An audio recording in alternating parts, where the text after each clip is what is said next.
ఈ మధ్య బాగా ట్రెండ్ అవుతున్న బాయిల్డ్ ఎగ్ ఆమ్లెట్ అయితే మా పిల్లలు చేయమన్నారు.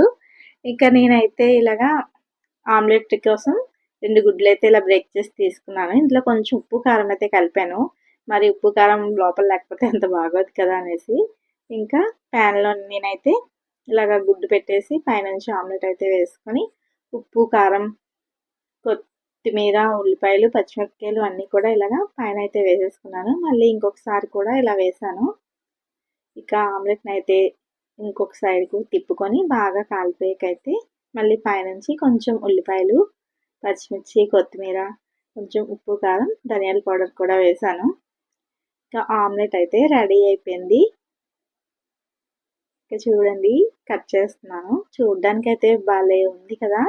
కానీ ఫైనల్ ఇన్‌పుట్ అయితే ఇదనమాట. లోపలంతా కూడా పచ్చి పచ్చిగా ఉంది ఇంకా. బయటకి చూస్తే అయిపోయినట్టు